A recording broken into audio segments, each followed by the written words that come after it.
সবচেয়ে প্রচলিত বলবো না, সুপরিচিত যেটা প্রকরণ, সেটা হচ্ছে সব সাধন। সবাসনে বসে সবাসনা দেবীকে আহ্বান করে মৃতদেহ রেখে নয়, তার উপর একদম বসে, যে আমরা একে না পুড়িয়ে আপনার মতো তান্ত্রিকের কাছে শবদেহ দান করতে চাই। একদম তরুণ শবদেহ প্রয়োজন। সেই শবকে অপঘাতে মৃতর শব হতে হবে। যদি আবার চণ্ডালের হয় সেটা আরো অধিক ফলদায়ী হবে।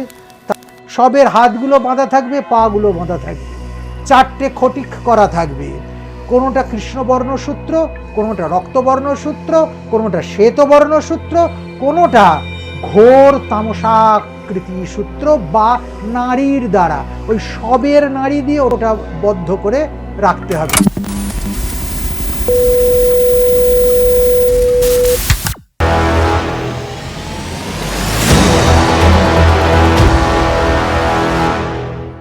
তন্ত্র মন্ত্রতে আপনার সব থেকে ফেভারিট সাবজেক্ট? আপনি অনেক রিসার্চ করেছেন, 30টা বই লিখেছেন, প্রায় 38টা বই লিখেছেন। আর এই তন্ত্র মন্ত্র সাধারণ মানুষের জন্য খুব ভীতিকারক একটা প্রথা, যার থেকে তারা দূরে থাকতে চায়, এবং যারা তন্ত্র মন্ত্র করতে জানে তাদেরকে তারা অসামাজিক ভাবে। কেন?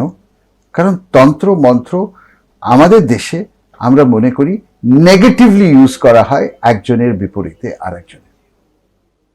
এটা একটা ভুল ধারণা। একদল সম্প্রতি কি বলবো, মহামূর্খের আবির্ভাব হয়েছে। আমি জনান থেকে শুনেছি তারা আমাকে কাপালিক বলে ডাকে। আবার একদল বৃদ্ধ বলদের আবির্ভাব হয়েছে, তারা আপত্তি করে মহারাজজি বলিদান করেন। আবার একদল তাদেরই মধ্যে আছে, তারা আপত্তি তুলেছে মহারাজ আমিষ খায়। আরে এগুলো তো সব বাইরের ব্যাপার, কিন্তু প্রতিটাই শাস্ত্রসম্মত। এদের সেই বোধ সেই জায়গায় পৌঁছচ্ছে না। আর তন্ত্র মানে তা নয়, তন্ত্রের বাইরে কিছু নেই। আমাদের ধর্মপথের সবচেয়ে বড় বাধা কি? কোনটা আমাদের বাধা? শরীরটা। শরীরের যে চাহিদা, সেটাই তো আমার শাশ্বত চাহিদাগুলোকে গৌণ করে দেয়।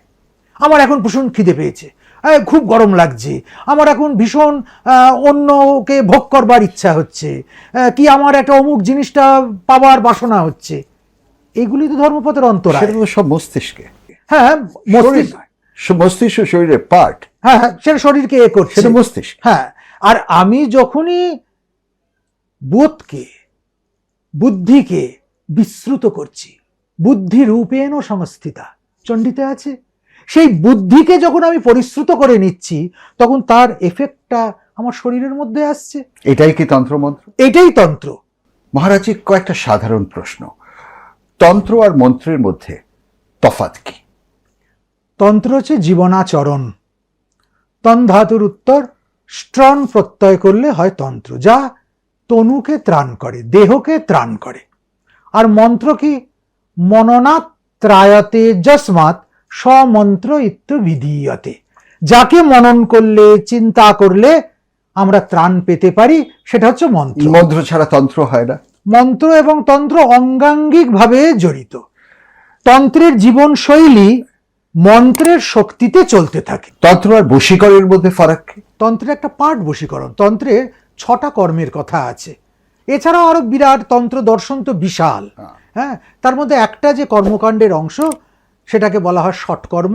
সেটা হচ্ছে বশীকরণ, স্তম্ভন, মারণ, উচাটন। এই রকম 6টা কর্মকে একত্রিত করলে হয় ষটকর্ম। সেই ষটকর্মের একটা কর্ম হচ্ছে বশীকরণ। বশীকরণ মানেটা কি? একজন সাধক তার মন্ত্রের দ্বারা এবং তন্ত্র করার ক্ষমতা দ্বারা একজন মানুষ অথবা একাধিক মানুষকে একটা সার্টেন সময়ের জন্য বশীকরণ করে সে যে কাজ করাতে চায় সেটা সে করিয়ে নেয়। সাধারণভাবে এটাই মানে। হ্যাঁ। এটা কি কোনো রিলিজিয়াস কাজ? অবশ্যই। এটা কি করে রিলিজিয়াস হবে? বশীকরণ যখন কেউ কাউকে করছে, একদম শাস্ত্র দেখতে হবে। কিন্তু সেটা রিলিজিয়ন, সেটা তার মধ্যে ধর্ম জোর করে তার মনের গতিকে ফিরিয়ে দিচ্ছে বা পরিবর্তন করছে, এটাই তো বশীকরণ। একজন তার ক্রিয়াকাণ্ডের দ্বারা অন্যের মনের গতিকে বলপূর্বক। কিন্তু বশীকরণ যদি মনের গতিকে চেঞ্জ করানো হতো, তাহলে তো সব শুভ কাজ হতো পৃথিবীতে, তার জন্য তাহলে অশুভ থাকতোই না। তার জন্যই শিব বশীকরণের উল্লেখ করেছেন এবং সদাশিব এই কারণেই বশীকরণের উপদেশ দিয়েছেন। আমাদের মূলে যেতে হবে, ভাষা জানলে হবে না। কাকে বশীকরণ করতে বলেছে? বলেছে দুর্বৃত্ত রাজাকে বশীকরণ করো, যে রাজা প্রজার অহিত করে তাকে বশীকরণ করো, কুলটা স্ত্রীকে বশীকরণ করো, ক্ষতিকারক প্রতিবেশীকে বশীকরণ করো, যে সমাজের জন্য ক্ষতিকারক। এখানে জাজ কে মহারাজজি? যে কুলোটা স্ত্রী কে, কি কারণে সে কুলোটা? আমি মনে করি সে কুলোটা, আরেকজন মনে করছে সে কুলোটা নয়। না, যার হাতে পাওয়ার বশীকরণের আছে, ধরুন আপনি তন্ত্র, মন্ত্র এবং বশীকরণ এই তিনটে জিনিসেই শক্তিমান পুরুষ, আপনার কাছে পাওয়ার আছে। আপনি মনে করছেন এই স্ত্রী কুলোটা কেন? কারণ এসে আমি আপনাকে বুঝিয়েছি যে একে বশীকরণ করা দরকার। মহারাজজি, এই হলো এত টাকা, কার বেসিসে আপনি এত বড় কাজ করবেন? সেটা কিন্তু যারা যথার্থ সাধক তারা তাদের প্রজ্ঞা দৃষ্টির দ্বারা, জ্ঞান দৃষ্টির দ্বারা বিচার করে নেয় যে যে আমার কাছে এসেছে কিছুর বিনিময়ে একটা সৎকর্ম করতে চাইছে, সে কতটা সত্যবাদী, এই কাজটা করে দেওয়া সমাজের জন্য এবং তার জন্য কতটা প্রয়োজন, সে তার ব্যক্তিগত প্রয়োজনে করাতে পারে। অনেক সাধু আছে যারা বশীকরণের জিনিস বছরের পর বছর ত্যাগ তপস্যা করে শিখেছে কিভাবে বশীকরণ করতে হয়, এবং তারা টাকার বিনিময়ে করছে। এটা অন্যায় করছে, একদম নির্দ্বিধায় বলবো এটা অন্যায় করছে। এরা সুশক্তিকে তারা অপকর্মে ব্যবহার করছে এবং এদের পরিণতিও খুব ভালো হচ্ছে না। এখন ডিনামাইট আবিষ্কার হয়েছিল কিসের জন্য? পাহাড় ফাটিয়ে রাস্তা করার জন্য। সেটা ব্যবহার হলো দ্বিতীয় বিশ্বযুদ্ধের সময় কিসের জন্য? মানুষ মারার জন্য। এটাতে ডিনামাইটের দোষ দিলে হবে না। সহজভাবে যদি বুঝিয়ে বলেন যে বশীকরণ করার জন্য, আজকে যদি আমি আপনার কাছে এসে বলি যে আমি তন্ত্র মন্ত্র এবং বশীকরণ শিক্ষা নিতে চাই, আপনি আমায় শেখাবেন? না, যদি আমি মনে করি যে এর পাত্রতা আছে, এ অধিকারী, ভাবে বিচার করবেন আপনি আমার পাত্রতা? শাস্ত্রীয় ভাবে, সেটাই গুরুর কাজ। গুরু তার অভিজ্ঞতা দিয়ে, শাস্ত্রীয় বচন দিয়ে, জীবনাচরণ দিয়ে শিষ্যের তিনি বুঝতে পারেন যে এটার এই বিদ্যাটা দেওয়ার উপযুক্ত। আপনি আমাকে এই বিদ্যাটা দিলেন, আমি 5 বছরে বশীকরণ এমন শিখলাম যে আমি তুখর হয়ে গেলাম, এবং বশীকরণের নলেজ দিয়ে আমি নানানভাবে সমাজকে খারাপভাবে এফেক্ট করছি। এখানে একটা কথা আছে, যিনি সদ্গুরু তিনি শিষ্যকে যেমন তৈরি করে দেন, ঠিক শিষ্যের টিকিটা তার কাছে বাঁধা থাকে। তিনি দেহে থাকুন বা না থাকুন। আর সেটা কিভাবে হয়? চাইতে বলছি, তিনি দেহে থাকুন বা না থাকুন, শিষ্য যদি কালাপাহাড় হয়ে ওঠে তখন তাকে পুনর্মূষিক ভব করে দেবার ক্ষমতা গুরুর থাকে। সেটা কিভাবে হয়? আর সেটা দূর দূরান্ত দেশের অন্য প্রদেশে গিয়ে করছি, গুরু সব জানতে পারে, আমরা বুঝতে পারি। আমরা কাউকে কোনো বিদ্যা শেখাচ্ছি, এরকম তো আমরা শেখাই সত্য কথা বলতে গেলে।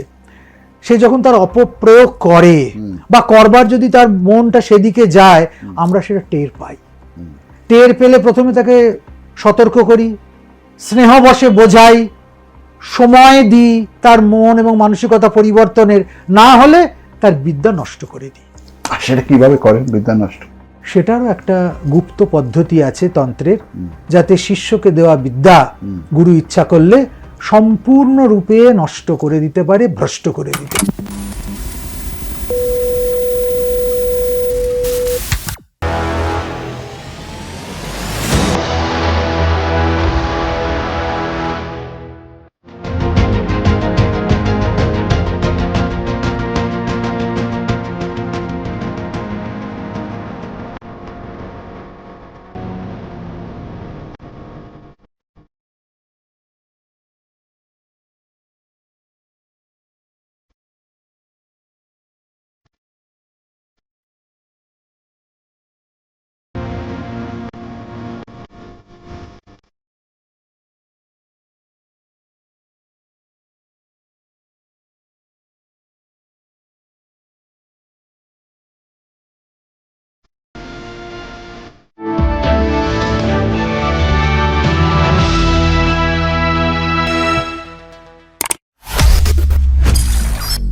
আপামর জনতা এটা জানতে চায় তন্ত্র মন্ত্র আর বশীকরণের মূলভূত ব্যাপারটা। সুতরাং কোনো ঘটনা ঘটেছে আপনার কাছে? কেউ ঘটেছে, এরকম বহু ঘটেছে। ছিল আমার এক শিষ্য, প্রথমে সে খুব ভালো ছিল, সে এলো, দীর্ঘদিন রইল, শিক্ষা করলো এই বশীকরণেই। সে একদম অত্যন্ত পারদর্শী হয়ে গেল।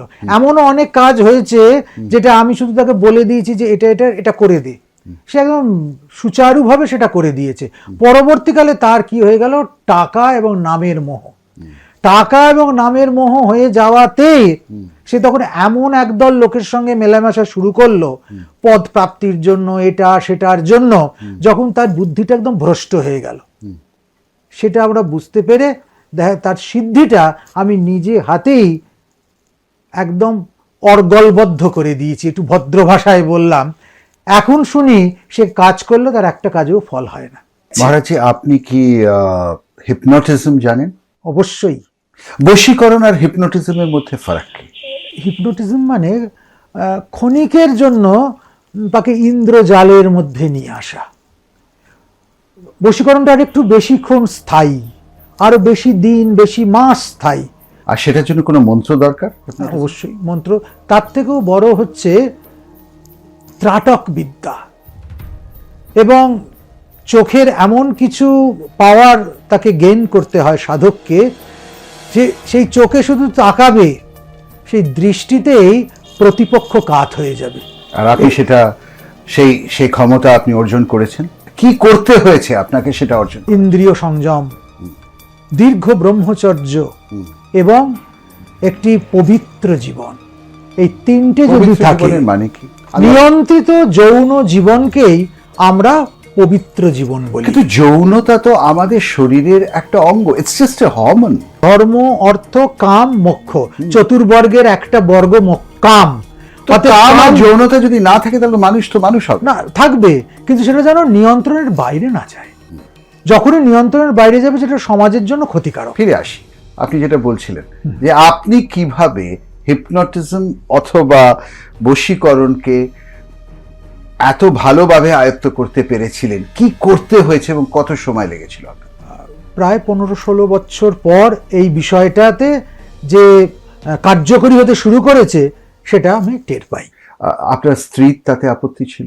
না, আপত্তি ছিল না, কেননা সে যথাযথ অর্থেই সহধর্মিণী। কেন, সেও সাধিকা, সেও সাধন জীবনই যাপন করেছে। আমরা বিবাহের পর 1 বছর দাম্পত্য সম্পর্কের মধ্যে ছিলাম। যে সময় আমাদের মেয়ের জন্ম হয়েছে, মেয়ের জন্মানো মাত্রই আমাদের সেই অর্থে লৌকিক যে দাম্পত্য জীবন সেটার অবসান হয়েছিল। তার পরপরই আমি সন্ন্যাস ব্রত গ্রহণ করেছি, আর তার কিছুদিন পর আমার সহধর্মীয় সন্ন্যাস ব্রত গ্রহণ করেছে। আর ওনার কোনো রিজার্ভেশন, কোনো আক্ষেপ ছিল যে আপনি যখন সন্ন্যাস ধর্ম গ্রহণ করলেন যে আর কিছু বছর পরে করা যেত?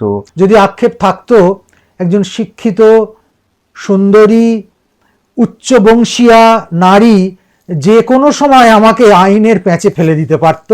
আজও আমরা সেই আইনের প্যাঁচে পড়িনি, এবং আজও আমরা দুজনে দুজনের হাত ধরে ধর্মীয় জীবন যাপন করে চলেছি, সানন্দে সাড়ম্বরে সমাজের মাঝখান দিয়ে। কত ফ্রিকোয়েন্টলি আপনি দেখা করেন আপনার সাধিকা স্ত্রীর সাথে? যেহেতু সেও সন্ন্যাসিনী, আমরা তো এক জায়গায় বসবাস করি না, তার আলাদা আশ্রম আছে, সেখানে সে থাকে।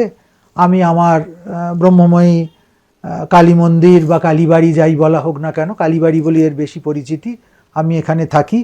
যে কোনো উৎসব অনুষ্ঠানে মা কিন্তু আসেন। স্ত্রীকে মা বলে?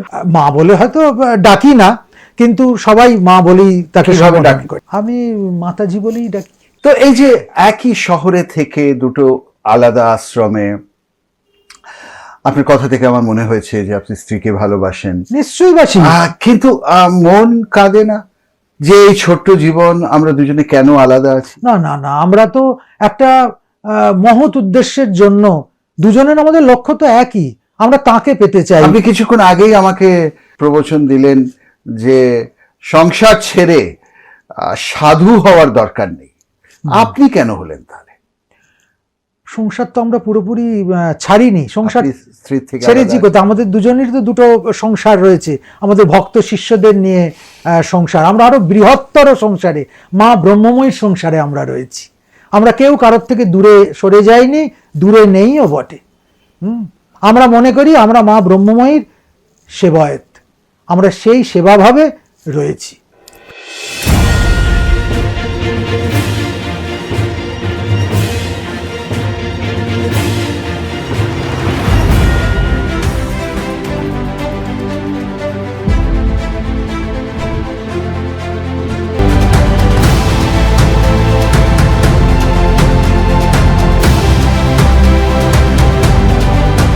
বিএমডাব্লিউ পাঠালো না মার্সিডিজ পাঠালো, যেদিন আমি মৃত্যু হবে সেদিন কিন্তু এই কাঁচের গাড়ি করেই আমাকে এই শ্মশানে হচ্ছে সাবর্ণ গোত্রীয়, এবং পরবর্তী সময় যখন 1608 সালে যখন আমরা জায়গির পেলাম তখন রায় চৌধুরী উপাধিও পেল, রায় চৌধুরী ফ্যামিলি।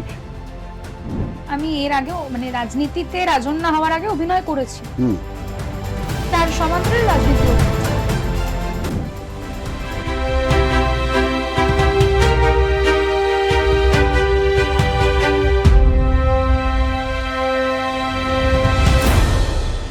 ফিরে আসি তন্ত্র মন্ত্র বশীকরণ, 38টা বইয়ে আপনি কি লিখেছেন? তন্ত্রের যে পরম্পরাগত বিভিন্ন বিষয় যা ক্রমশ লুপ্ত হচ্ছে, হারিয়ে যাচ্ছে, সেগুলো আমি এডিট করার চেষ্টা করছি। বিভিন্ন পুরাণ, 18টা পুরাণকে অনুবাদ করছি, ব্যাখ্যা করছি। বিশেষ করে দশমহাবিদ্যা তত্ত্ব, কালী রহস্য, তন্ত্রের গুহ্য অভিপ্সা, এইগুলোকে এক্সপ্লোর করার চেষ্টা করছি, যাতে মানুষ তন্ত্র বললেই যে ভয় পায় এবং বাঁকা চোখে তাকায়, সেটা থেকে যেন বেরিয়ে এসে শক্তি রহস্য, শক্তি তত্ত্ব সম্পর্কে যাতে শ্রদ্ধাশীল হয়, আমরা সেই চেষ্টাই। অনেকটাই সময় আমরা একসাথে কাটাচ্ছি। আপনি কি আমাকে আপনার চোখের পাওয়ার দিয়ে বশীকরণ করার চেষ্টা করেছেন অথবা পারবেন করতে? দেখো রাজীন, তুমি যে মন আর মানসিকতার লোক, আমরা একসঙ্গে এতক্ষণ কাটাবার নয়। এখন তুমি বলতে পারবে তুমি আমার বশীকরণ করেছো না আমি তোমায় বশীকরণ করেছি, এবং স্বতঃস্ফূর্ত হয়ে তুমি তো এসেছো। মন্ত্র ছাড়া বশীকরণ হয়? হয় বই কি, মন্ত্র ছাড়াই তো বশীকরণ হয়। আপনি আমাকে বশীকরণ মন্ত্র ছাড়া করতে পারেন? হ্যাঁ করেছি তো, তাই তো তুমি এখানে বসে আছো। সেটা কি দিয়ে? সেটা আমাদের ভালোবাসা দিয়ে। তুমি তো আমার কথা ভাবো বলি তো এতক্ষণ আমরা একসঙ্গে রয়েছি। জগতের শ্রেষ্ঠ বশীকরণের মন্ত্র কি জানো? শ্রেষ্ঠ বশীকরণের মন্ত্র খোলা মন আর অকপট ভালোবাসা। এর চেয়ে বড় বশীকরণ আর কিছু নেই। মহারাজি, বশীকরণের প্রথা এবং প্রসেস কি? আমরা সহজভাবে যেটা শুনি, কারো বাড়ির বাইরে তন্ত্র মন্ত্র করে ফুল কিংবা কিছু দ্রব্য ফেলে দেওয়া হচ্ছে, এগুলো কি? একটু সহজভাবে বলুন।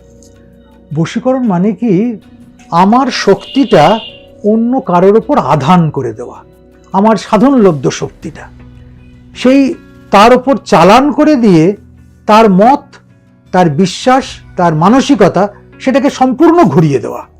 এটা দুভাবে হতে পারে। এক যেমন প্রত্যক্ষ, কাউকে আমি চোখে দেখেছি, একে আমাকে বশীকরণ করতে হবে, আমি সরাসরি তার উপর সেটাকে প্রয়োগ করলাম।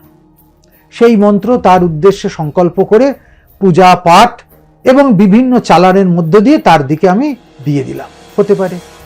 দুই, কেউ এসে বলল যে অমুকের কে বশীকরণ করতে হবে, অমুককে বশীভূত করে দিন, এই হচ্ছে তার ছবি, ফটো সম্মোহন হলো, ফটোর মধ্যে দিয়ে, চিত্রের মধ্যে দিয়ে করা হলো। এমনও হতে পারে সে তার ছবিও দিতে পারছে না, আমি তাকে চোখেও দেখিনি। সেই সময় সবচেয়ে শক্তিশালী বশীকরণ হয়, একে বলা হয় পুতুল বশীকরণ। এটা খুব কঠিন বশীকরণ বিদ্যা। তার পুতুল নির্মাণ করা হলো, শ্মশানের ছাই, মৃত্তিকা, অবশ্যই গঙ্গা মাটি নয়, সে মাটি নিয়ে আসতে হবে তেমাতার মোড় থেকে, কিংবা পরিত্যক্ত কোনো কবরস্থান থেকে, পরিত্যক্ত কবরস্থান, চলমান কবরস্থান নয়, সেখান থেকে নিয়ে আসতে হবে। সেইটার সঙ্গে মৃতদেহের চুল, নখ এবং আরো 2-3টি গুপ্ত জিনিস, সেটা অবশ্যই স্ত্রীদেহ সংক্রান্ত, আমি আর প্রকাশ্যে বলছি না, মিশ্রিত করে মণ্ড বানাতে হবে, সেইটা দিয়ে পুতুল তৈরি করতে হবে।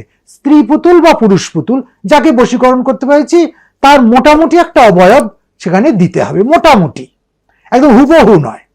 দিয়ে এইবার তাকে জাগ্রত করতে হবে, তার নামগোত্র দিয়ে তাকে জাগ্রত করছে। একে কিন্তু আমি কোনোদিন চোখে দেখিনি, এ শুধু নামটা আমি জেনেছি, নামটা আমি শুনেছি।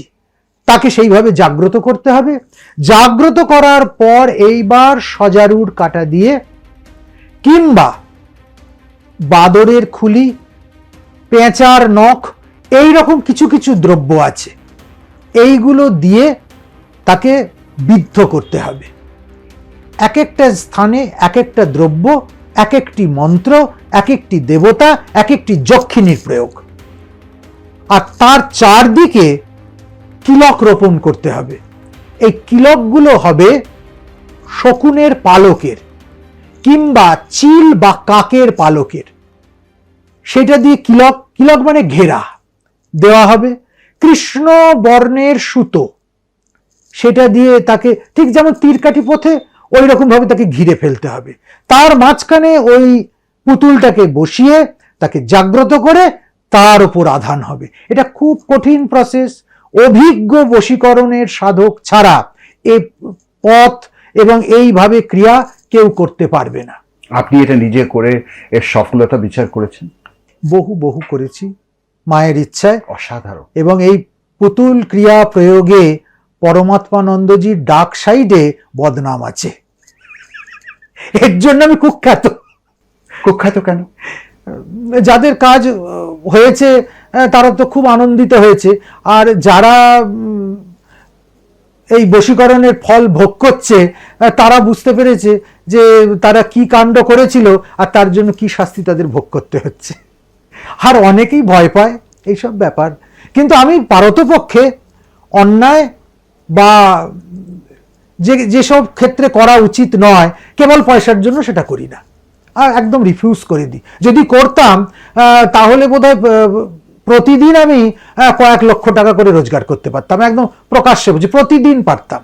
কিন্তু তা নয়, বিচার করে দেখি যে সত্যি একে করে দেওয়া উচিত কিনা, এ বেচারি সত্যি একটা অবিচারের শিকার হয়েছে কিনা, তখন আমি নিশ্চিতভাবে প্রয়োগ করি। এই পুরো প্রক্রিয়াটা কি আপনি সায়েন্স মনে করেন, যেটাকে আমরা ইংলিশে বলি অকাল্ট সায়েন্স? অবশ্যই। যদি অকাল্ট সায়েন্স সত্য হয় তাহলে পৃথিবীর অনেক ছোট বড় ঘটনাকে, আপনার মতো লোক ঘটনার স্রোতকে বদলে দিতে পারে। যেরকম ভারত পাকিস্তানের যুদ্ধ, আপনি এখানে বসে পাকিস্তানের আর্মি জেনারেল, পাকিস্তানের প্রাইম মিনিস্টার, তাদের ছবি নিয়ে, তাদের মূর্তি বানিয়ে যুদ্ধ থামাতে পারতেন, করেননি কেন?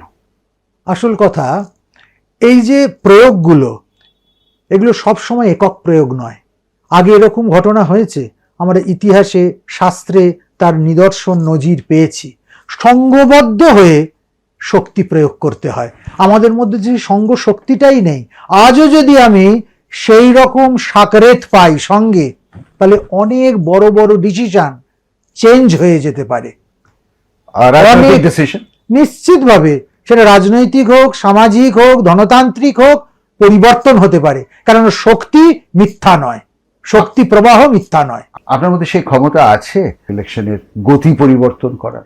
নিশ্চিতভাবে পারি, কিন্তু নিশ্চিতভাবে পারি। এত কোটি লোককে কিভাবে ইনফ্লুয়েন্স করবেন? নাকি কোনো দুটো রাজনৈতিক নেতাকে ইনফ্লুয়েন্স করবেন বিরোধী দলের পাওয়ারে আছে? সব সময় তো কোটি কোটি লোককে বশীকরণ করি কার্য সিদ্ধ করতে হবে না। কিভাবে হয়? তার থেকে বেছে নিতে হবে কে এই কাজের গতি নিয়ন্ত্রণ করবে, কার মধ্যে সে ক্ষমতা আছে। শুধু তাকে ঠিক করে দিলেই বাকিটা আপনি ঠিক হয়ে যাবে। এটা তো অসাধারণ সায়েন্স তাহলে। অবশ্যই, যেটা ভারতবর্ষ ছাড়া আর অন্য কোনো দেশের কোনো মানুষের মধ্যে নেই। না, তিব্বতে আছে কিছু এই বিদ্যা, বজ্রযানী তন্ত্রে আছে, মিশরীয় তন্ত্রে এই বিদ্যা খানিকটা আছে। প্রাচীন সভ্যতার মধ্যে গুপ্ত বিদ্যার প্রয়োগ, প্রচার, প্রসার আছে।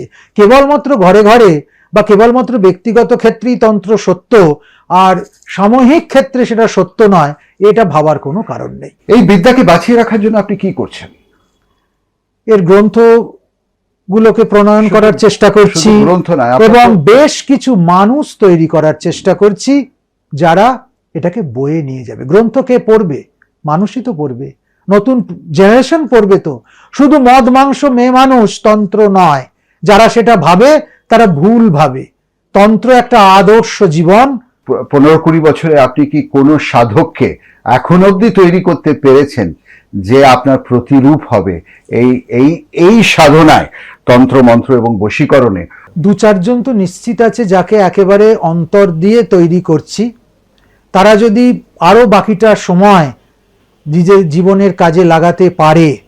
আসলে সবাই তো ছেলে মানুষ, বয়স, জীবনে নানান প্রলোভন থাকে, সংসারের হাতছানি থাকে, সেইগুলোকে সরিয়ে দিয়ে যদি সম্পূর্ণটা এটার মধ্যে তারা ডুবে যেতে পারে, তাহলে আগামী ভারতবর্ষ একদল সুষ্ঠু সুঠাম তান্ত্রিক সাধক পাবে যারা মানুষের জন্য নিবেদিত।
মহারাজজি, আমরা যে তান্ত্রিক সাধকদের দেখি যারা দীর্ঘ সময় ধরে গ্রেভিয়ার্ডে, শ্মশানে পড়ে থাকেন এবং সেখানে সাধনীও আছেন,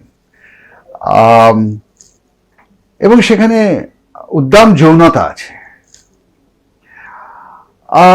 এই সাধক সাধনী এবং তাদের জীবন থেকে আপনার তন্ত্র মন্ত্র এবং বশীকরণ আলাদা কি? আমি তো বহু তন্ত্র সাধকদের সঙ্গ করেছি, একদম করজোরে তাদের সঙ্গ করেছি, তাদের কাছে থেকেছি, চিনেছি, বুঝেছি, বোঝার চেষ্টা করেছি। অধিকাংশ ক্ষেত্রেই যেটা মনে হয়েছে এরা বেপথু, এরা মূল রুট থেকে সরে গেছে। কিছু আচার বিচার, কিছু মন্ত্র তন্ত্র এবং খানিকটা সকল্পিত ধর্ম এরা যাপন করছে। আর সেই সকল্পিত ধর্ম যাপনের পথের ছিদ্র বেয়ে নেশা, ভাঙ, যৌনতা তন্ত্রের আবডালে তাদের জীবনকে ধ্বস্ত করছে। এদের দ্বারা তান্ত্রিক সাধকদের পুনর্নির্মাণ করা বা মূল্যায়ন করা যায় না, যাওয়া উচিত নয়। নারী একটা খুব কোর এলিমেন্ট তন্ত্র সাধনায়। ভৈরবী ছাড়া আপনি কিভাবে তন্ত্র করছেন? আপনারও কাছে কোনো ভৈরবী থাকেন? আমার স্ত্রী আমার ভৈরবী। কিন্তু উনি তো যখন আপনার সাথে আমরা থাকেন না। দাম্পত্য যাপন করেছি তখন তন্ত্রের যে সমস্ত ভৈরবী সংক্রান্ত ক্রিয়া আমরা উভয়ই পালন করেছি। সেই ক্রিয়া যে সারা জীবন করে যেতে হয় এমন কোনো বাধ্যবাধকতা নেই। যখন সাধক সিদ্ধ হয় তখন উভয়ের উন্নতি হয়, উভয় সেটা থেকে আরো আপার লেভেলে চলে যায়, বৌদ্ধিক স্তরে তখন তাদের সাধন ভজনগুলো চলতে থাকে। নিশ্চিতভাবে আমার ভৈরবী আছে, আমার স্বকীয়া স্ত্রী আমার ভৈরবী, এবং সেই ভৈরবী সাধন নে আমি তার অন্ধি সন্ধি জানি।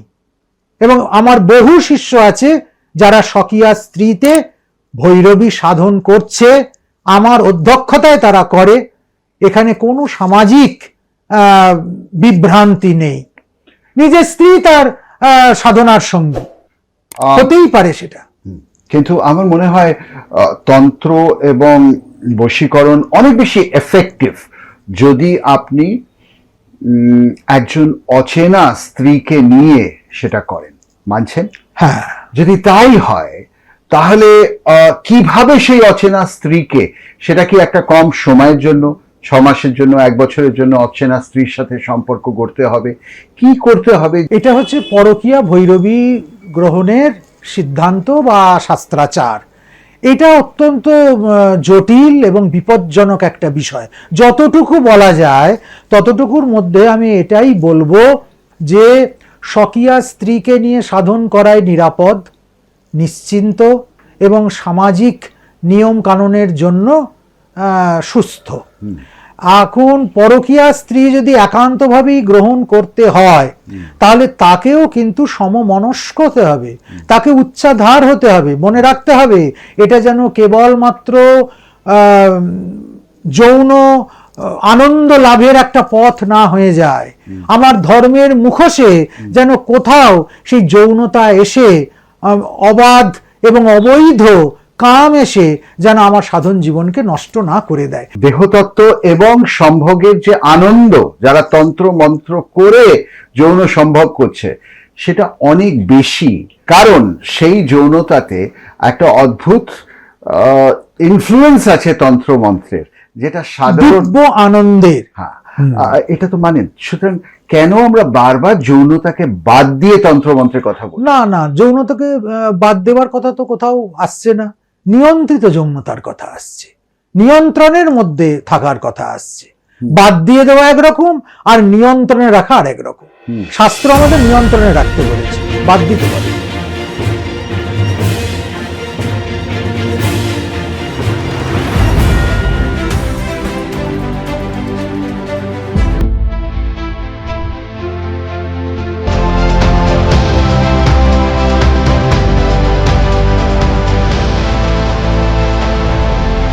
ত্রিপুণ প্রেমের মাহাত্ম্য অনেক বেশি। এই মোটা ভাই, মোদি ভাই আর দিদি ভাই, এদের যে প্রেমের পাকিস্তানের সাথে যুদ্ধবিগ্রহ হতে পারে। সেটা কোন মাসে? এটা ওই 4 এপ্রিল থেকে মের আগামী বছর 2026। আমার কাছে এগুলো মানে উড়ি মেরে করার মতো, মানে ইটস নট জেদ। আমি মনে করেছি আমি এটা করবো করে দিই।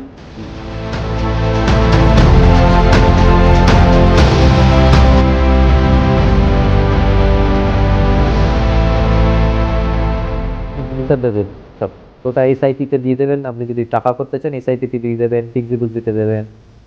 ছবি করতে গেলে সবার আগে আর্টের প্রতি যে দায়বদ্ধতা সেটা থাকা দরকার।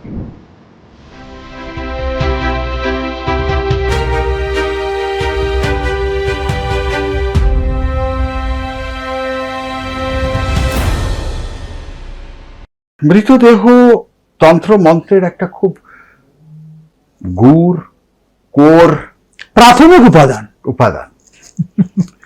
সরকারি নানান রকম নিয়ম কানুন আছে যা নিয়ে মৃতদেহ নিয়ে আর তন্ত্র মন্ত্র করা অত সহজ নয়, আজ থেকে যেটা 100 বছর আগে ছিল। কি করে করেন তাহলে? আর কি সেটা? শবদেহের সবচেয়ে প্রচলিত বলবো না, সুপরিচিত যেটা প্রকরণ সেটা হচ্ছে সবসাধন। সবাসনে বসে সবাসনা দেবীকে আহ্বান করে সামনে মৃতদেহ রেখে নয়, তার উপর একদম বসে অশ্বারোহণে বসে সব সাধন করতে হয়। সব সাধনের পুঙ্খানুপুঙ্খ তত্ত্ব আমি বলতে পারি, যেটা প্রকাশ্যে বলা না বলাই ভালো। বলুন। উপযুক্ত শবদেহ প্রয়োজন, একদম তরুণ শবদেহ প্রয়োজন। সেই শবকে অপঘাতে মৃতর শব হতে হবে, তাকে বিষপান মৃত্যু হলে হবে না। যষ্টিবিদ্ধ হয়ে, মার্ডার্ড হয়ে, খুন হয়ে কোনো যুদ্ধক্ষেত্রে মরতে হবে। সেই সব যদি আবার চণ্ডালের হয় সেটা আরো অধিক ফলদায়ী হবে। তাকে কুলবারে কুলতিথিতে শ্মশানের নির্দিষ্ট জায়গায় নিয়ে গিয়ে আসন করিয়ে বিছোতে হবে। আর আমরা সবাই দেখি সিনেমাতে সব চিত হয়ে পড়ে আছে, তার উপর সাধক লাফ দিয়ে চড়ে বসেছে। আর শবদেহ, কোন পরিবার যদি এরকম একটা শবদেহ আপনার কাছে গচ্ছিত রেখে বলেন যে আমরা একে না পুড়িয়ে আপনার মতো তান্ত্রিকের কাছে শবদেহ দান করতে চাই, তাহলে সেই যার মৃত্যু হয়েছে তার লাভ কি? একটাই লাভ, তারা তো জন্ম জন্মান্তর তাকে নরক যন্ত্রণা ভোগ করতে হতো। কেন, সে তো সাধারণ মানুষ, কামনা বাসনা নিয়ে সে অপঘাতে মরেছে সে। তার সে নরকে কেন যাবে? সে জীবনে ভালো কাজ করেছিল, তাকে কেউ মেরেছে। হ্যাঁ, সে তাও নরকে হতে পারে, যাবে কেন? তাও হতে পারে, কিন্তু তার যে ভোগটা রইল, প্রারব্ধটা রইল, কেউ যদি সেই সবাসন তাকে করে তাহলে তৎক্ষণাৎ তার মুক্তি হবে। সাধকের মুক্তির সঙ্গে সঙ্গে সাধনার উপকরণগুলোও মুক্তি হয়ে যায়। আর সেই মন্ত্র কি? রাজেন, যে বিষয় প্রশ্ন করে ফেললে সেটা তো সরাসরি উত্তর দেওয়া খুব কঠিন, আর তন্ত্র মানে তো গোপনীয়, এইভাবে ক্যামেরার সামনে বলাটা শাস্ত্রোচিত নয়। তবু তুমি বড় মুখ করে বলেছ, আমি একটু ইঙ্গিত দেব। যে মন্ত্রটি বলবো একে বলা হয় বিরার্দন মন্ত্র। সবকে স্থাপন করা হয়, সবকে স্থাপন করবার পর এই মন্ত্রে 10 দিকে লোষ্ট্র নিক্ষিপেত বলেছে। লোষ্ট্র শব্দের অর্থ মাটির ঢেলা বা পাথর কুচি, শ্মশানে যা পাওয়া যাবে, ওই মন্ত্রটা পড়ে চারদিকে 10 দিকে ছড়িয়ে দিতে হবে। ছড়িয়ে দিলে কি হবে, অপশক্তি এসে আর ওই শবের ওপর ভর করতে পারবে না। তখন সাধক শবের ওপর বসে তার সব সাধন ক্রিয়াটা করতে পারবে। মন্ত্রটা আমি খানিকটা বলবো, পুরোটা বললে সেটা শাস্ত্রাচার বিরোধী হবে, সেটা করব না। খানিকটা বলছি, কেউ এইটুকু শুনেও বিড়বিড় করে আওড়াবার চেষ্টা করবেন না, তাহলে কিন্তু বিপদ হবে। সেই বিরার্দন মন্ত্রটি কি? হুং হুং হুং হুং রিং রিং কালিকে ঘোরদংষ্ট্রে প্রচণ্ডে চণ্ডনায়িকে দানবান দারয় দারয় হন হন সব শরীরে বিঘ্নং ছেদয় ছেদয় ইত্যাদি। আর বললুম না। এই মন্ত্রে সবের চারদিকে যদি লোষ্ট্র নিক্ষেপ করা যায় তাহলে নিশ্চিতভাবে অপশক্তি আর সেখানে ভর করতে পারবে না। সাধক নিশ্চিন্ত চিত্তে সবের উপর আরূঢ় হবে। কিভাবে আরূঢ় হবে? আমরা সবাই কি ছবি দেখতে অভ্যস্ত না, সে বাবু হয়ে বসে পড়েছে, আদপেও তা নয়। অশ্বারোহণে বসতে হবে সেখানে, আর যেখানে বসবে তার নিচে যন্ত্রাঙ্কন করতে হবে। যে দেবীকে সে সিদ্ধ করতে চাইছে সেই দেবীর যন্ত্রাঙ্কন করতে হবে। তার উপর তাকে অশ্বারোহণে ডান পা আগে আর বাঁ পা পেছনে দিয়ে বসতে হবে। আর পুজোটা হবে কোথায়? পুজোটা হবে ওই শবের মাথার চুলগুলোকে ঝুঁটির মতো বাঁধতে হবে। কোনো দেব দেবী ঘট পট নয়, ওই ঝুঁটির ওপরে পুরো পুজোটা হতে থাকবে। কি পুষ্প দিয়ে হবে? কৃষ্ণ পুষ্প দিয়ে হবে। অপরাজিতাদি পুষ্পে না পূজয়েত শাস্ত্র বলছে, সেটা দিয়ে করতে হবে। সবের হাতগুলো বাঁধা থাকবে, পাগুলো বাঁধা থাকবে, 4টে খটিক করা থাকবে। কোনোটা কৃষ্ণবর্ণ সূত্র, কোনোটা রক্তবর্ণ সূত্র, কোনোটা শ্বেতবর্ণ সূত্র, কোনোটা ঘোর তামসাকৃতি সূত্র বা নারীর দ্বারা ওই সবের নারী দিয়ে ওটা বদ্ধ করে রাখতে হবে। আরও বিস্তারে আমি গেলাম না, এটুকু থেকে বোঝা যাবে সব সাধনা সম্পর্কে অভিজ্ঞতা আছে না নেই। আজকাল আপনি কত ফ্রিকুয়েন্টলি এই ধরনের এক্সট্রিম তন্ত্র প্র্যাকটিস করেন? মায়ের ইচ্ছায় যাদেরকে আমি একদম হাতে করে তালিম দিচ্ছি, উপযুক্ত পরিবেশ পরিস্থিতি এবং তিথির যোগাযোগ হলে তাদেরকে আমি নিজে উপস্থিত থেকে করাই। সেটা চিতা সাধনই হোক, সেটা বিল্লমূল সাধনই হোক, শয্যা সাধনই হোক, পঞ্চমুণ্ডাসন সিদ্ধি সাধনই হোক, বা যে কোনো সাধনই হোক। সেটা শ্মশানে গিয়ে করেন? যেটা প্রয়োজন শ্মশানে সেটা শ্মশানে, যেটা বেলগাছের নিচে, ফলন্ত বেলগাছের নিচে। শ্মশানে যখন করেন তখন অমাবস্যা রাতে গিয়ে করেন? কোনোটা আছে সেটা অমাবস্যা, সেটা বিহিত তিথি নয়, সেটা কৃষ্ণাষ্টমী। কোনোটা আছে চতুর্দশী, কোনোটা আছে চতুর্থী, এরকম ভ্যারিয়েন্ট আছে। অমাবস্যা তো আছেই। সাধারণত আমি অমাবস্যাটা বাদ দিই এই কারণে, অমাবস্যায় সহজে সিদ্ধি আসে না, এটা আমাদের ভুল ধারণা। বরং চতুর্দশী যুক্ত অমাবস্যা হলে সেখানে সিদ্ধি সুলভ হয়। আপনি তন্ত্র মন্ত্র বশীকরণ করছেন, তার ফলে শরীরে কি পরিবর্তন আসে?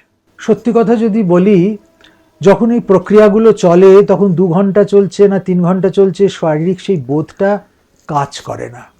এমনকি আমি আরেকটা জিনিস নিজে খুব উপলব্ধি করেছি, আশেপাশে কি ঘটছে সেই সম্পর্ক সম্যক ধারণা, কোনো বোধ থাকে না। এটা কোনো বানিয়ে বলা, এটা স্ক্রিপ্টেড কোনো কথা নয়। যারা আমার ক্রিয়া দেখেছে এবং দীর্ঘদিন যারা আমার ক্রিয়ার সঙ্গী, তারা জানে যে স্যারকে যদি ওই সময় কোনো প্রশ্ন করা হয়, স্যার নিশ্চিতভাবে ভুল উত্তর দেবে কোনো অন্য বিষয় প্রশ্ন করলে।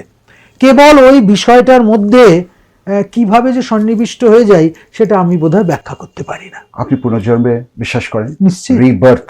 অবশ্যই। আপনি কি ছিলেন আগের জন্মে? শক্তি সাধকই ছিলাম।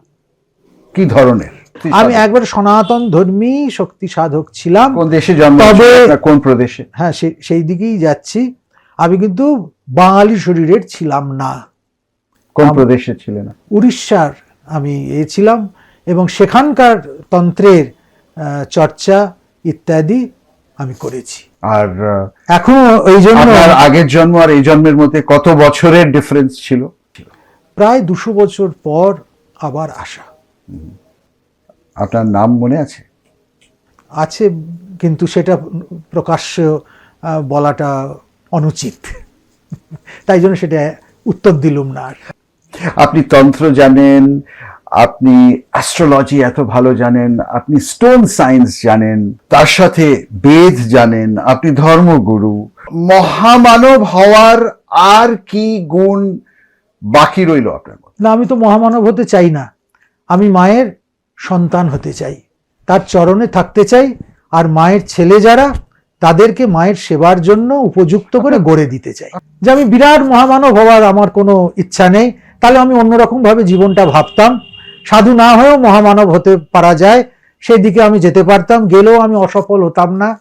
আমার ব্যক্তিগত জীবন, শিক্ষা জীবন, কর্মজীবন কোনোটাই ধোঁয়াশাপূর্ণ নয়, কলুষিত নয়।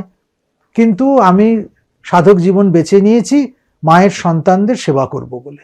মহারাজজি, আজকাল খবরের কাগজ আর টেলিভিশন দুটোই তেই আমরা ভরা ভরা অ্যাডভার্টাইজমেন্ট দেখতে পাই লোকাল তান্ত্রিকদের, বিভিন্ন শহরের।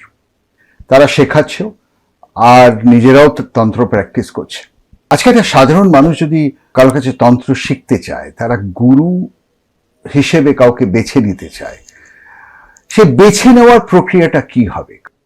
প্রথমেই বলি, অ্যাডভার্টাইজ দিয়ে যারা তান্ত্রিক হচ্ছে, কোর্সের মধ্যে দিয়ে যারা তন্ত্র শিখছে, যারা শেখাচ্ছে, এই পুরো ব্যাপারটাই হচ্ছে একদম নির্ভেজাল ছ্যাবলামি। তন্ত্র এভাবে শেখা যায় না, তন্ত্র এভাবে শিক্ষা দেওয়া যায় না। তন্ত্র গুরুমুখী বিদ্যা, গুপ্ত বিদ্যা, অত্যন্ত দুরূহ বিদ্যা। আশ্চর্য বক্তা কুশলস্য লব্ধ্বা, আশ্চর্য শিষ্য কুশলানুশিষ্ট। এর বক্তা যেমন আশ্চর্য, সহজে পাওয়া যায় না, এই শুনবার মানুষও সহজে পাওয়া যায় না। আমি দিনের বেলা জামা প্যান্ট করে ঘুরে বেড়াচ্ছি, ফস করে শ্মশানে গিয়ে লাল কাপড় পরে 1 বোতল মদ খেয়ে 1 ধাবড়া মাথায় সিঁদুর মেখে হোমের সামনে বসে পড়লাম, কতগুলো কাঠ জেলে দিয়ে ঘি পোড়ালাম, আর যা মন যায় তাই মন্ত্র কর্মকাণ্ড করলাম। এ তান্ত্রিকতা নয়। আর তন্ত্র মানে কেবলমাত্রই পুজো আজা নয়, ওটা হচ্ছে তন্ত্রের একটা দিক, ওটা হচ্ছে তন্ত্রের একটা চর্যা। তন্ত্র মূলত হচ্ছে সাধন নয়, নয় শব্দের অর্থ পথ, সাধনার পথ। সেই গূঢ় সাধনা গুরুমুখী, গুরু উপযুক্ত শিষ্যে সেটা দান করেন। সেই সব গুরুকে আমি কিভাবে খুঁজে পাবো? সেই গুরুকে চিনতে গেলে দেখতে হবে কোথায় খুঁজবো তাকে। ঠাকুর বলছে গুরুকে দিনেও দেখবে সাধুকে, আর রাতেও দেখবে। কোথায় খুঁজবো? যে বিজ্ঞাপন দেয় তাকে সহজেই সেই ফোন নাম্বারটা দেখে ফোন করে কথা বলে দেখা করা যায়। অন্যথা রাইট গুরুকে খোঁজার পন্থা কি? শুধু জয়গুরু তারা জপ করুক, এটা শ্রীরামকৃষ্ণের নিদান। এই জয়গুরু জপ করুক আর মনে মনে প্রার্থনা করুক উপযুক্ত গুরু যেন আমার মেলে। নিশ্চিতভাবে উপযুক্ত গুরুর সন্ধান পাবে। তবে হ্যাঁ, দেখতে হবে গুরুর ব্যক্তিগত জীবন কেমন, শাস্ত্রে তার প্রবেশ আছে কিনা। সর্বোপরি অধ্যাপক গুরু নয়, সর্বোপরি গুরু Practicing গুরু। ক্রিয়াবিদ কিনা, তিনি ক্রিয়া কতটা বিশুদ্ধভাবে করতে পারছেন, সেই ক্রিয়া ফলবতী হচ্ছে কিনা, এইটি তান্ত্রিক গুরু চেন্দার সবচেয়ে বিশ্বস্ত মাধ্যম। মহারাজজি, আপনি অনেকটা স্কুলের মতো, স্কুল তো ঠিক বলবো না, ছোট বিদ্যালয়ের মতো বিভিন্ন লোককে সন্ধ্যেবেলায় তন্ত্রের শিক্ষা দেন আপনার এই আশ্রমে। এই শিক্ষা মূলত কি বিষয়ে দেন? মানে দুটো বিষয় আমি শিক্ষা দিই। এক হচ্ছে তন্ত্রের দর্শন, আমি কেন তন্ত্র চর্চা করব, তন্ত্র কি, তন্ত্র চর্চা করলে আমার কি হবে, অর্থাৎ এর বৌদ্ধিক দিকটা তাদের বোঝাবার চেষ্টা করি। আর দুই, প্র্যাকটিস কেমন করে তন্ত্রটা করবে। ঠিক, সেটা যখন করেন তখন অবজেক্ট কি হয়, অবজেক্ট করতে থাকতে হবে, একটা সাবজেক্ট একটা অবজেক্ট। মূলত কালীকুল সংক্রান্ত দেব দেবী এবং বিদেহ আত্মা, তাদেরকে কিভাবে বশীভূত করা যায়। বিদেহ আত্মা মতলব যারা গত হয়েছেন। হ্যাঁ, আপনার মারা মন্দিরের গেছে। ঘন্টা বাজছে, আমরা নিশ্চয়ই দেখবো সেই ছবি আপনি পুজো করছেন। যারা মারা গেছে তাদের আত্মাকে বশীভূত করে এনে কি করে সাধনার কাজে লাগানো যায়, সেই বিষয়টা আমরা মূলত চেষ্টা করি। তার মানে শেখার। আপনার বক্তব্য হচ্ছে আত্মা শরীর থেকে যখন চলে যায় তাকে ফিরিয়ে আনা যায়। অবশ্যই যায়, শরীরে ফিরিয়ে আনা যায় না, কিন্তু তাকে ফিরিয়ে আনা যায় এবং তাকে দিয়ে বেশ কিছু কাজও করানো যায়। আপনি কোনো বড় নোন ব্যক্তির আত্মাকে ফেরানোর চেষ্টা করেছেন? করেছি, এসেওছে, কিন্তু সেটা গোপন। নোন ব্যক্তি মানে পলিটিশিয়ান, মুভি স্টার, Politician. লেখক, পলিটিশিয়ান, এবং তার থেকে কি কি পেয়েছেন, কি মেসেজ সে দিয়েছে আপনার? এমন কিছু তথ্য পাওয়া গেছে যেটা কিন্তু আমরা যেটা জানি সেটার থেকে একদম বিপরীত। বিশেষ করে যে সমস্ত ফাইলগুলো দীর্ঘদিন ধরে আমাদের কাছে একরকম ভাবে প্রকাশিত হয়ে রয়েছে। আপনি কি এই প্রদেশের কোনো পলিটিশিয়ানের কথা বলছেন? অবশ্যই, পশ্চিমবঙ্গে? অবশ্যই, এবং তার নাম আমরা অনেকেই জানি, জ্যোতি কিন্তু নামটা প্রকাশ করতে জ্যোতি বসু? না, নামটা প্রকাশ করতে চাইছি না, বিতর্কটা এড়ানোই ভালো, কিন্তু সেখান থেকে সত্য নিশ্চিতভাবে। কতটা সময় লেগেছে এই ধরনের ক্রিয়া করতে? প্রায় 3 মাস প্রচেষ্টা করবার পর আমি যাকে এনেছিলাম তার সঙ্গে সরাসরি কথা হয়। কমিউনিকেশন কিভাবে হয়, ভাষা কিভাবে, কারণ আত্মার তো কোনো ভাষা নেই। না, ওই মিডিয়ামের মধ্যে দিয়ে সে লেখে। তার সত্যতা আপনি কিভাবে যাচাই করেন যে লিখছে সে তার মনের কথা লিখছে কি? তখন সে সম্পূর্ণ অচৈতন্য। ও আচ্ছা। হ্যাঁ, তখন তার আর কোনো বোধ কাজ করে না, এবং উঠবার পর ওটা তাকে পড়তে বললে সে আর পড়ে ওটার মানে বলতে পারে না। এই যে আপনার মিডিয়াম, এই ধরনের ক্রিয়া থ্রু যখন সে যাচ্ছে, সেটা কি তার শরীরকে খারাপ করে? খানিকটা তো খারাপ হয়, অসুস্থও থাকে বেশ কিছুদিন, তারপর আস্তে আস্তে আবার ঠিক হয়ে যায়, সেটা তার স্থায়ী কোনো ক্ষতি হয় না। মহারাজজি, জ্ঞানের ভান্ডার আপনি, শুধু জ্ঞান নয়, যেটা আপনি বললেন ক্রিয়ার পুরুষ আপনি, কারণ জ্ঞান অনেকেরই থাকে, ক্রিয়া করতে পারে না। জীবনের এই জায়গায় এসে বাকি জীবনে আপনি কি করবেন? যে জ্ঞান আপনি লাভ করেছেন, যে ক্রিয়া আপনি করতে পারেন, সেটা আগে কিভাবে এগিয়ে নিয়ে যাবেন? আমার একটাই স্বপ্ন এখনো অসম্পূর্ণ, সেটা হচ্ছে একদল যুবক তৈরি করা যারা সত্যি সত্যি তন্ত্রের ক্রিয়ামার্গ এবং জ্ঞান মার্গ এই দুটোর যুগপথ অভ্যাস করবে, দেহে মনে প্রাণে মস্তিষ্কে তারা আদর্শ শক্তি সাধক হয়ে সমাজের বুকে ছড়িয়ে পড়বে। যেতে যেতে আপনার অসাধারণ আওয়াজে আমি একটা শ্লোক শুনতে চাই। কালী কালী মহাকালী কালিকে পাপহারিণী ধর্মার্থ মোক্ষদে দেবী নারায়ণী নমস্তুতে সর্বস্বরূপে সর্বেশে সর্বশক্তি সমন্বিতে ভয়ভ্যস্ত্রাহিনো দেবী দুর্গে দেবী নমস্তুতে প্রণুতানাম প্রসীদত্বম দেবী বিশ্বারতিহারিণী ত্রৈলোক্যবাসিনামিদ্যে লোকানাং বরদা ভব। অনেক অনেক ধন্যবাদ আপনাকে, অনেক প্রণাম।